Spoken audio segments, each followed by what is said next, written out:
I want you to try something for a second. Imagine looking out your window right now. Like right this second. Yeah, right now. Maybe you are looking out at your front yard or, peering into your back patio, and there is this massive, sprawling oak tree taking up a huge chunk of the skyline. Or maybe it's one of those towering eucalyptus trees, you know the ones? Right, the kind that sways just a little bit at the very top when the breeze rolls in. You look at it and it feels like a permanent fixture of the landscape. I mean, it's majestic. Oh, absolutely. It is literally solid wood. It has probably been there decades longer than the foundation of your house has even been poured. But what if I told you that you might not be looking at a permanent, passive piece of scenery at all? Yeah, that's the scary part. Right. What if, under the right conditions, that beautiful piece of landscaping is actually a 2-ton ticking time bomb? It is a profound shift in perspective, really. Right. We are so conditioned to view the nature around our homes as entirely benign. Yeah, exactly. We see trees as shade providers. We see them as aesthetic anchors that, boost our property value. We might even attach sentimental value to them. Oh, for sure. Like the tree the kids climb, right? Exactly. But we rarely stop to consider the sheer, terrifying mass and the highly complex physics suspended 60 feet in the air right above the bedrooms where we sleep. And breaking down that illusion is exactly our mission today. We are taking a deep dive into a really fascinating stack of materials provided by Tree Service Perfection out of West Covina. Really eye-opening stuff. So eye-opening. Specifically, we've got some incredibly gritty, boots-on-the-ground writings by John Constantine, who details the reality of arboriculture in the San Gabriel Valley. Our goal today is to shortcut your journey to being perfectly well-informed about a hidden, high-stakes world most of us, completely ignore. Right up until the moment a massive branch crashes through the living room ceiling. Exactly. It really is a hidden world, and the stakes could not be higher. We aren't just going to be talking about basic weekend landscaping or how to trim a few unruly hedges by the driveway. No, not at all. This deep dive is going to take us through the unforgiving laws of physics, the mechanics of tree biology. The terrifying realities of homeowner liability. Yes, liability is huge. And the surprisingly dense web of urban bureaucracy. We want to explore not just what happens when a tree fails, but the actual mechanics of why it fails. And why proactive management is perhaps the single most critical yet overlooked responsibility of property ownership. Yep. I am so ready for this because, frankly, reading through these sources completely changed how I walk through my own neighborhood. I bet. I'm looking up at the canopy now with a very different level of respect. Honestly, a healthy dose of fear. Okay, let's unpack this. Because when you think of Southern California, especially a place like the San Gabriel Valley, you just think of perfect weather. Sunshine, palm trees. Right, no snow to shovel. But John Constantine's writings make it clear that for a massive organism like a mature tree, this climate is actually a relentless, brutal battle. Absolutely. Yeah. The San Gabriel Valley acts as a very specific kind of environmental crucible. We have a Mediterranean climate profile that, on a biological level, acts as an intense stressor on large vegetation. So it's not just nice beach weather for the trees. Not at all. Let's look at the mechanics of those long, hot, bone-dry summers. It isn't just that the leaves get a little crispy. That intense, prolonged heat bakes the earth into essentially hardened clay. Wait, so what exactly is happening underground when the soil gets baked like that? I always just assumed the roots were deep enough to find whatever water they needed. Yeah, that is a common misconception. When the soil undergoes severe drought, it literally shrinks and compacts. Shrinks. Yes, the microscopic air pockets in the soil that roots actually need to breathe are crushed. Furthermore, the tree is desperately struggling for moisture, so the fine feeder roots, These are root. right, the tiny, delicate root hairs that actually absorb water and nutrients, they begin to desiccate and die off. Oh, wow. The entire root system physically shrinks. The soil pulls away from the structural roots. So over the course of a brutal summer, the tree's anchoring system is slowly being compromised, millimeter by millimeter. I never even considered that the soil was physically pulling away from the tree. So you have this massive structure that has been starved, the roots have shrunken, the anchor is loose in this baked clay. Exactly. And then the season flips, we get those sudden, intense, atmospheric river winter rains. Precisely. And this is where the physics turn deadly. You have a compromised root system sitting in hardened, cracked clay. Suddenly you dump inches of rain onto it in a matter of hours. Because it pours here when it finally rains. It does. And the baked soil can't absorb it slowly, so it becomes entirely saturated. It turns from a hard anchor into loose, slippery mud. Just instant mud. Yes. The Yeah. water fills all those gaps created during the drought, essentially creating a lubricating layer around a root system that is already struggling to hold on. It's like trying to stand up in a mudslide while holding a giant umbrella. Which brings us to the actual villain of the story, because the mud is just setting the stage. Right. The mud is just the setup. The sources specifically point to the notorious Santa Ana wines as the ultimate catalyst for disaster. Yes. The Santa Ana wines funneling through the I-10 corridor are devastating. The way the materials describe this is terrifying. Think of a massive canopy on a mature eucalyptus. During a Santa Ana windstorm, that canopy isn't just a collection of leaves. No, not at all. It acts exactly like a giant ship's sail catching a hurricane-force gale. If the mast of that ship, the tree trunk, is hollowed out, and the anchor, the root system, has been lubricated by all that winter rain we just talked about, Yeah. well, it is just simple, ruthless physics. Gravity's going to win. The leverage applied to the base of that tree is astronomical. What's fascinating here is the compounding cyclical nature of this environment. It rarely is just one bad storm that brings a massive tree down. So it's a cumulative thing. Exactly. It is the cumulative effect of years of this hot, dry, cold, wet cycle. But there is another biological factor at play here. Heart rot. Ah, the deception of appearance. This blew my mind. It is entirely deceptive. To understand this, you have to understand how a tree grows. The center of a mature tree trunk is called the heartwood. Okay. It is actually dead tissue. Its only function is structural support. The living, growing part of the tree, the sapwood, is just a relatively thin ring around the outside, right under the bark. So all the life is just on the very edge. Right. Fungal diseases can enter the tree through a broken branch or a bad pruning cut and slowly eat away the dead heartwood from the inside out. So the tree's literally hollowing itself out, but the outside layer is still pumping water and growing green leaves. Exactly. The homeowner looks out their window, sees a full canopy of green leaves, and thinks, it looks perfectly healthy to me. Because it's green. Right, because it's green. They are completely unaware that the structural integrity of the timber hovering over their vintage mid-century roof is basically a hollow pipe. A hollow pipe catching a 60-mile-per-hour wind. That is terrifying. It really is. And that leads right into what Constantine calls the wait-and-see strategy.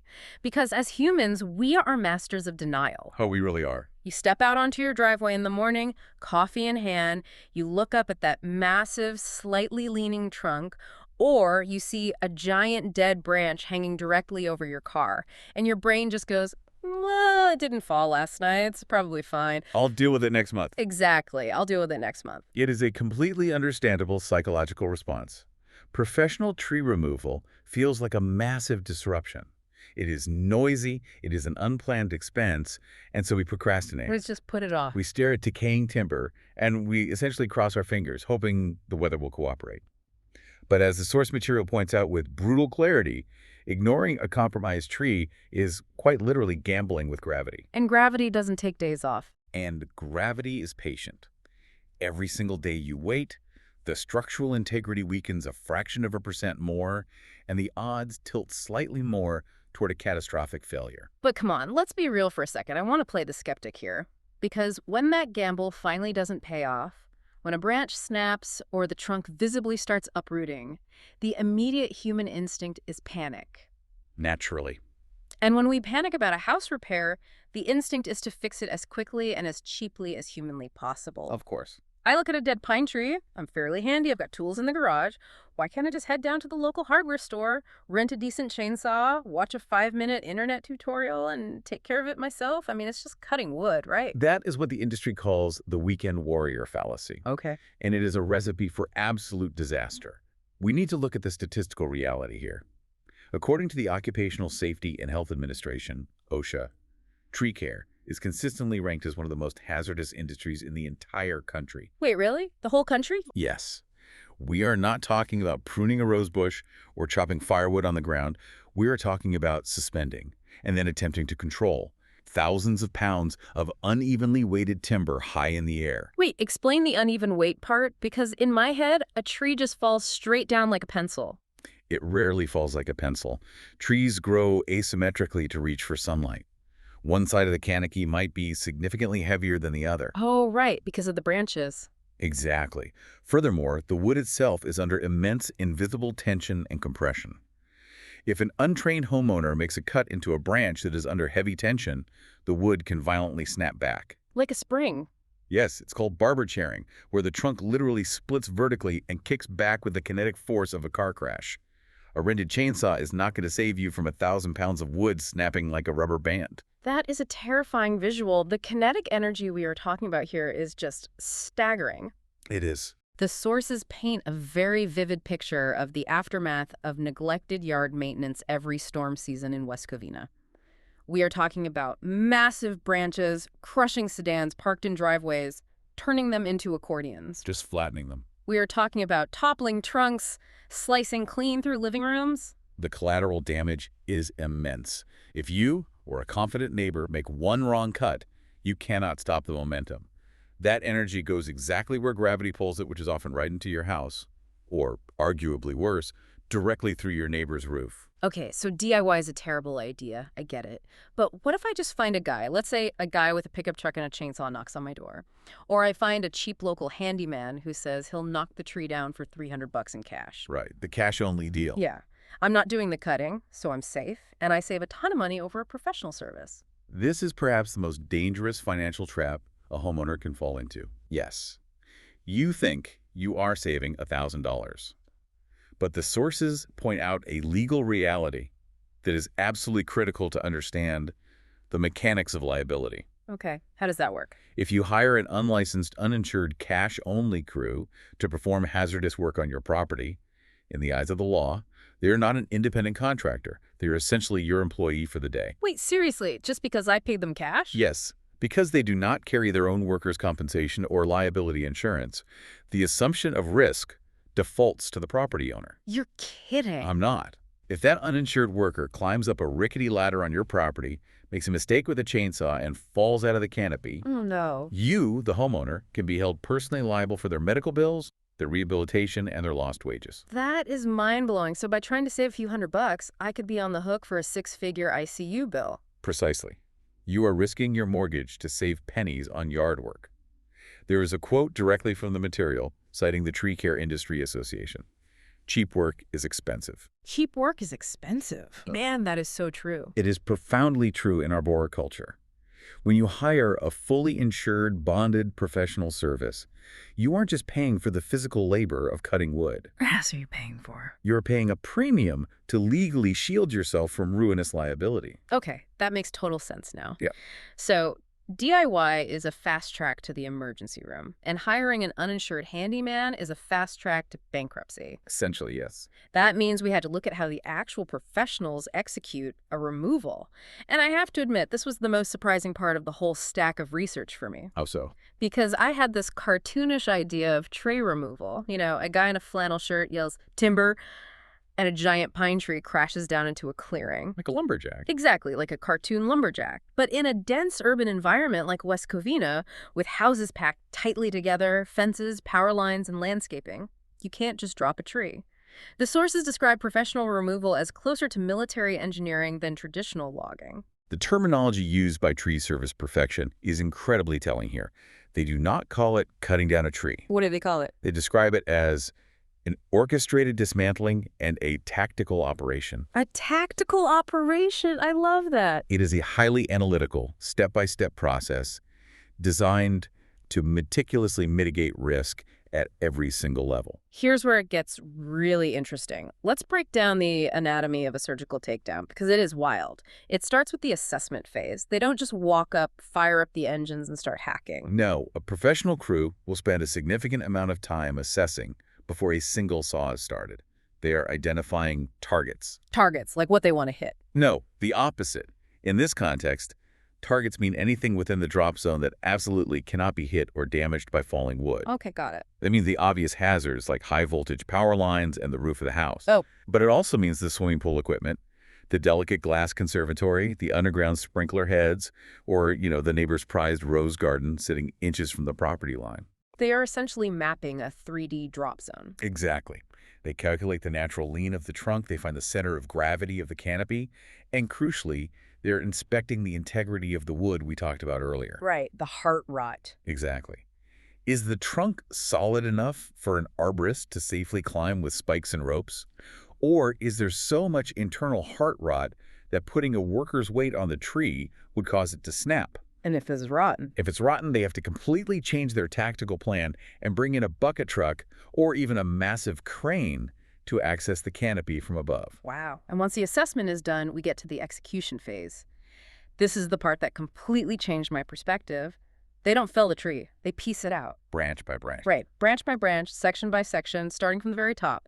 Think of it like a bomb defusal squad carefully dismantling a massive, highly explosive device right over the top of your roof. That's a great analogy. They are neutralizing the kinetic threat piece by piece. But here's the thing I really need you to explain. The friction devices. The rigging. Because the source material says they can lower hundreds of pounds of wood, light as a feather, how does a rope stop a 500-pound log without just ripping the ground crew's arms off? It is brilliant applied physics. They utilize complex rigging plans centered around friction devices, commonly known in the industry as a porter wrap or a rigging bollard. It relies on the capstan equation. Okay, lay the capstan equation on me, but keep it simple. I'll try. Imagine a heavy steel cylinder strapped firmly to the base of the tree trunk. The climber up in the canopy ties a heavy rigging rope to a massive 500-pound branch. Okay, rope on the branch. Right. That rope runs up through a pulley anchored high in the tree and then drops all the way down to the ground crew. The ground worker takes that rope and wraps it 2 or 3 times around that steel cylinder, the friction device. Okay, so the rope is wrapping around the steel at the bottom. Right. When the climber cuts the 500-pound branch, it drops, and the rope violently pulls upward. But because the rope is wrapped around that steel cylinder, the friction of the rope squeezing against the steel absorbs almost all of the kinetic energy and dissipates it as heat. Oh, wow. The friction is taking the load, not the human. So a 150-pound ground worker can hold a rope with just 2 fingers and smoothly, slowly lower a half-ton piece of timber directly to a tiny, safe landing zone, light as a feather. That is unbelievable. So it's not about brute strength. It's literally using physics to bleed off the energy of the falling wood. Precisely. Wow. But they are controlling the descent to the inch. And it is not just about protecting the house. An elite service is obsessive of protecting the landscape itself. Yeah, the sources note how top-tier companies lay down thick, protective plywood mats across the yard. Right, for the machinery. Yeah, to displace the weight of their heavy machinery, like the stump grinders and the tracked lifts, so they don't leave massive muddy divots in your pristine lawn or crack the concrete of your driveway. The attention to detail is crucial. The text even gets into the actual chainsaws they use, pointing out the vast difference between a dull chain and a sharp chain. Which, again, sounds like a minor detail, but it's actually a huge safety indicator, right? It is a massive indicator of a crew's professionalism. A dull chainsaw chain doesn't cut. It tears and pulverizes the wood, creating fine sawdust. Okay. It requires the operator to force the saw into the wood, which is incredibly fatiguing and highly unpredictable. It drastically increases the risk of kickback, where the saw violently bucks upward toward the operator's face. Yikes. That sounds terrible. A properly sharpened chain, however, pulls itself into the wood. It creates large, clean wood chips and makes a surgical cut, allowing the arborist to place the hinge of the cut exactly where the rigging plan dictates. That makes sense. And then, once that wood hits the ground safely, the ground crew is immediately feeding it into state-of-the-art, high-capacity chippers. Right. So you don't end up with a mountain of dead, rotting branches sitting on your curb, killing your grass for 2 weeks while you wait for the city to pick it up. They process it instantly. Instantly. Tree Service Perfection explicitly states their standard is to leave the yard cleaner than they found it.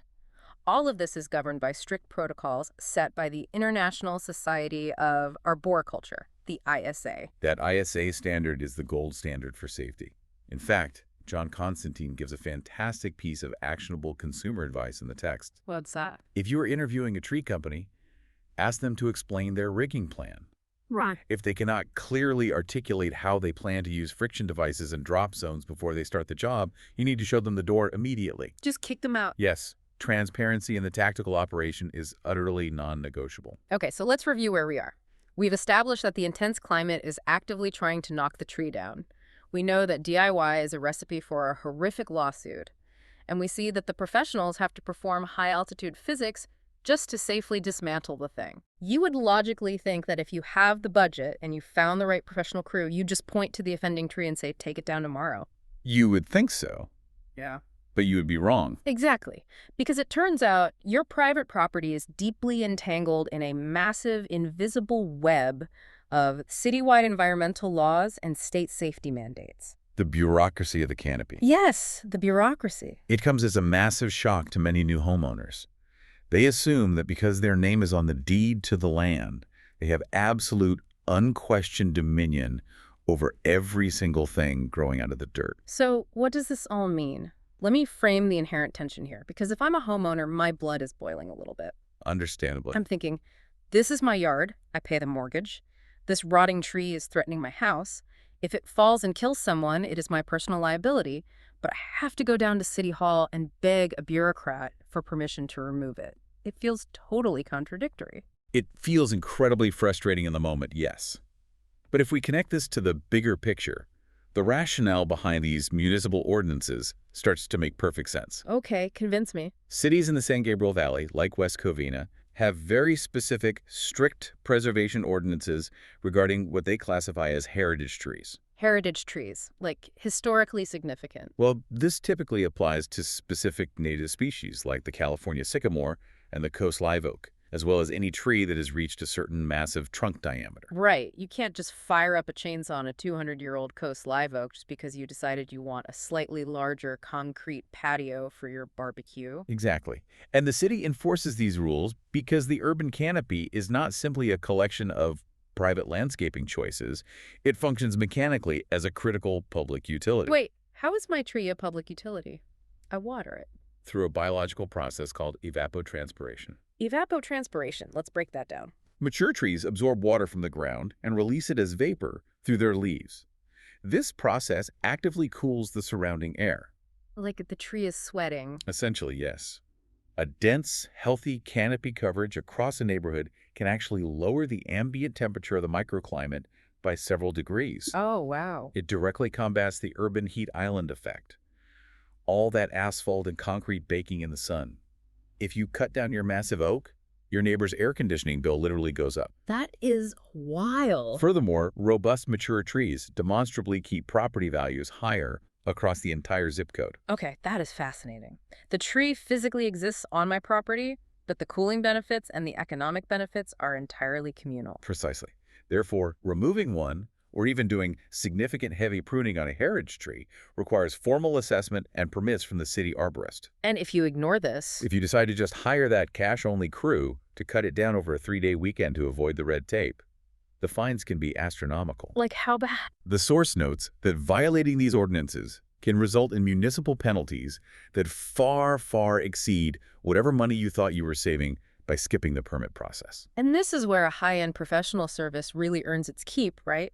Because Tree Service Perfection states that they actually handle all of this bureaucracy on behalf of the client. Yes, they take care of all of it. They know exactly which forms to file, they know the specific local inspectors, and they ensure the entire project is legally greenlit, stamped, and approved before a single chainsaw engine ever starts. It is a massive value add. Navigating municipal code is a nightmare that most homeowners simply do not have the time, patience, or expertise to manage. For sure. But the bureaucracy we had to consider doesn't stop at the city limits. For certain properties, especially those backing up against natural areas like Gulfster Wilderness Park, you are dealing with rigid state-level mandates regarding wildfire defense. Oh man, fire safety. This is a terrifying reality in California. It really is. The sources specifically bring up the Cal Fire Defensible Space Guidelines. Yes. When we talk about a dead or dying tree in the context of the wildland-urban interface, we are no longer just talking about the localized risk of a heavy branch falling on your specific roof. Right. We are talking about fuel load. Dead wood is highly combustible, explosive fuel. So if you live near the hills, leaving a dead tree standing in your backyard is basically leaving a giant dry matchstick next to your house during fire season. It is exactly like that. The mechanics of a wildfire are driven by embers. High winds can carry burning embers over a mile ahead of the actual flame front. A mile. Easily a mile. If those embers land in a healthy, well-watered tree, they might just fizzle out. Yep. But if they land in a dead pine tree covered in dry, brittle needles, It goes up in flames. that tree goes up like a Roman candle. Which instantly threatens the house. And not just your house. The Cal Fire Defensible Space Guidelines legally require homeowners to actively create a buffer zone to clear dead vegetation and harden their homes against the elements. So it's not optional. No, it's a legal requirement. Removing a dead tree in these zones isn't just about protecting your own living room. Yeah. It is about buffering the entire neighborhood from a catastrophic chain reaction. Oh, I see. If your dead tree catches fire, your house burns. The radiant heat then catches your neighbor's house on fire, and it cascades down the block.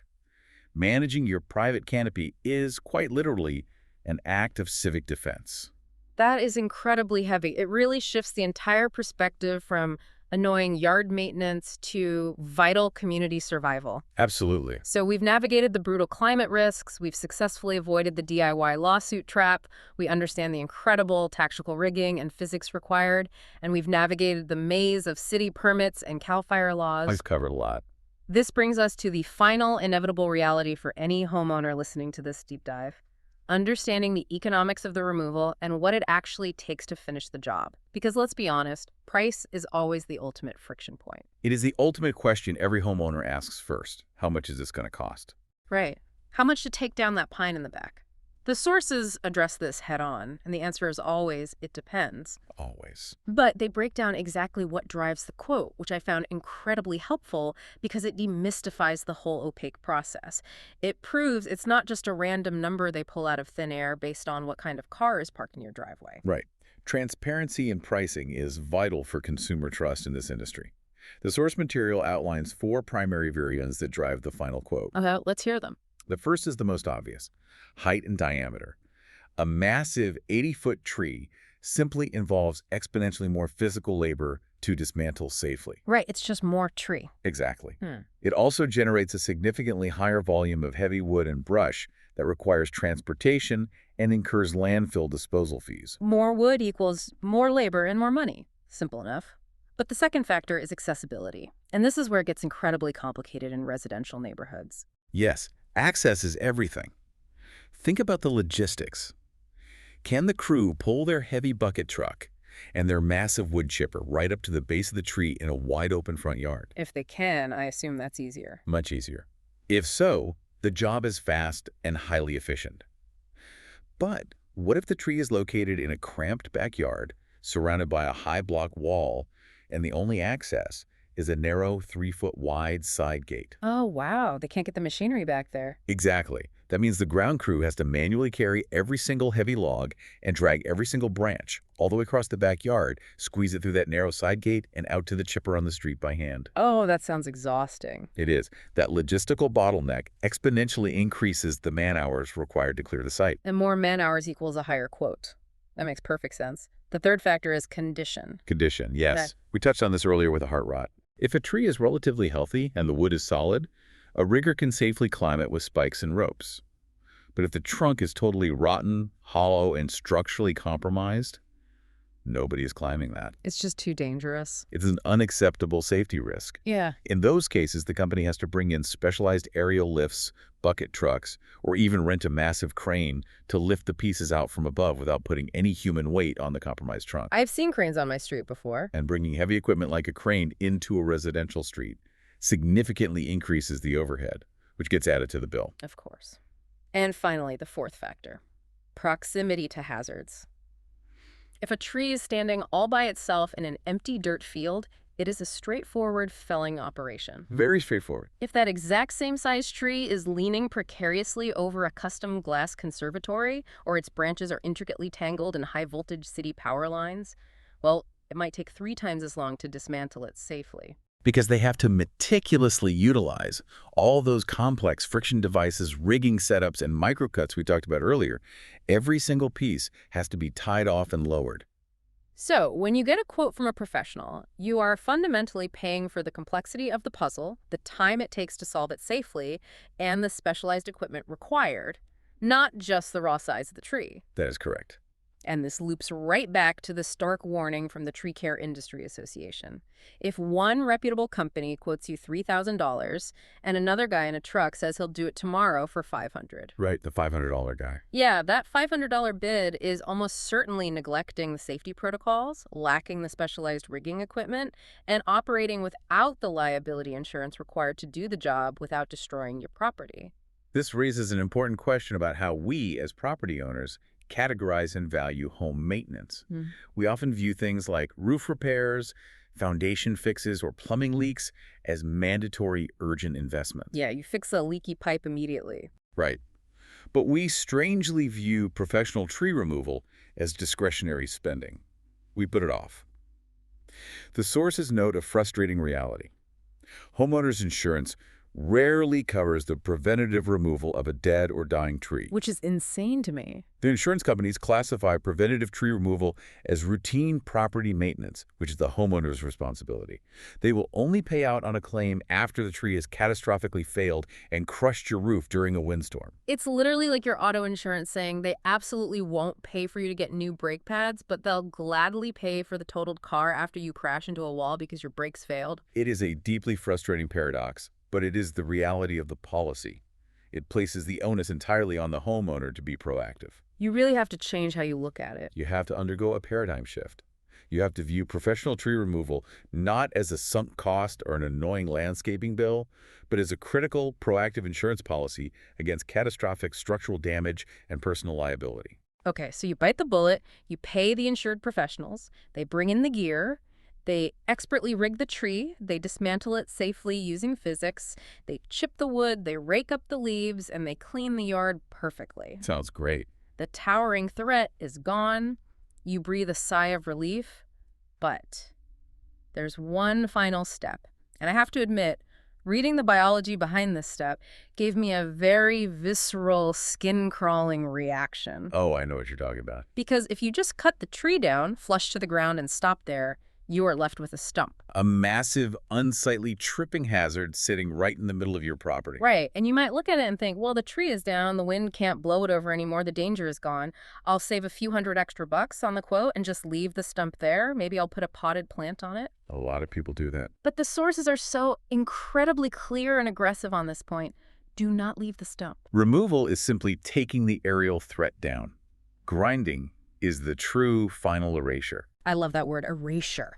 Explain exactly how they physically do this, because it sounds intense. It requires heavy, specialized machinery called a stump grinder. They wheel this machine over the stump. It uses a massive, rapidly spinning steel wheel fitted with heavy-duty carbide teeth to literally chew the solid wood stump down into small wood chips and mulch. Just chewing it right up. And a professional service doesn't just grind it flush with the grass so you can't see it. They will plunge that grinding wheel 6 to 12 inches below the grade of the surrounding soil. They obliterate it underground. Yes. And the reason you have to do this, the biological fact that made me cringe and want to check my own yard immediately, is termites. Yes. The subterranean termite. The text says it so bluntly. It attracts termites. Termites eat houses. Break down the mechanics of this for me. Why does a dead stump suddenly become a termite magnet? It is all about chemical signals in the soil. Chemical signals. Yes. When you cut down a tree, the massive, sprawling root system underground immediately begins to die. As those roots die, they start to ferment and decay. Fungi begin to break down the cellulose in the wood.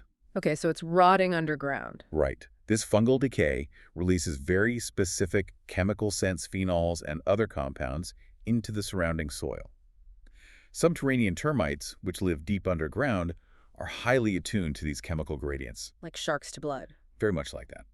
They can essentially smell a rotting root system from hundreds of feet away. Oh, that is horrifying. They follow the scent trail through the soil. They hit the dead root system, and they begin to feed.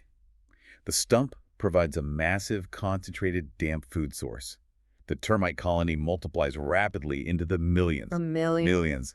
They build their intricate mud tubes to travel back and forth, but eventually they will exhaust the food source of the stump, and when they run out of stump, They follow the moisture and the scent right into the wooden framing of your home's foundation, which is sitting 20 feet away. You think you've saved a little money by skipping the stump grinding, but you've actually just built a permanent, subterranean, all-you-can-eat buffet for a termite colony right next to your living room. it is a devastatingly counterproductive choice.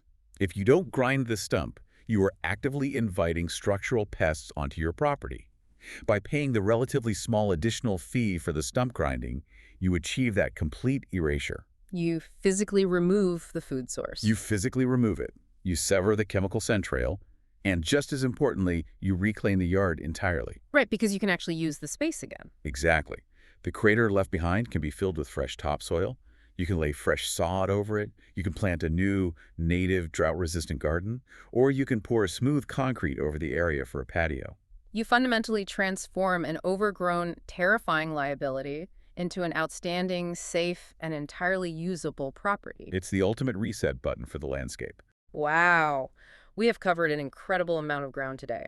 We started by just looking out the window at a beautiful but secretly stressed tree in the San Gabriel Valley. Right. We unpacked the deep biology of how the hot summer droughts shrink the roots, how the winter rains turn the soil to lubricating mud, and how the Santa Ana winds act as the ultimate unforgiving catalyst for disaster. We examined the severe legal and financial risks of the weekend warrior mentality, proving mechanically why a cheap rented chainsaw and a wobbly ladder are a fast track to a devastating liability lawsuit. We marveled at the surgical, tactical precision of professional rigging, using the capstan equation and friction devices to absorb kinetic energy and lower hundreds of pounds of wood light as a feather. We navigated the dense protective bureaucracy of West Covina's heritage tree laws and understood the vital, community-saving importance of CAL FIRE buffer zones. And finally, we broke down the true economics of a professional, quote, demystifying the variables of access and hazards, and learned why mechanically erasing the stump is the absolute only way to truly protect your home from subterranean pests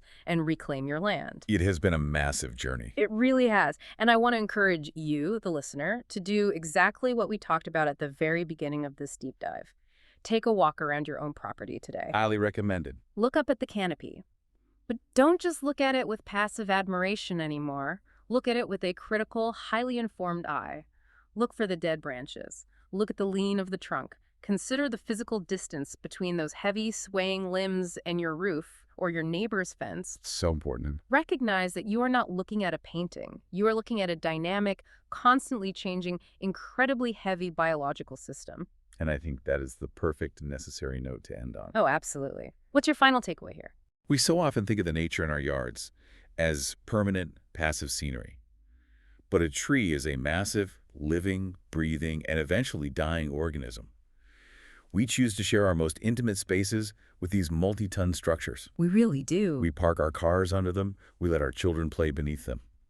Perhaps the ultimate responsibility of homeownership isn't just maintaining the physical house we built, fixing the roof and painting the walls, but actively, intelligently, and respectfully managing the powerful temporary nature we chose to build it around.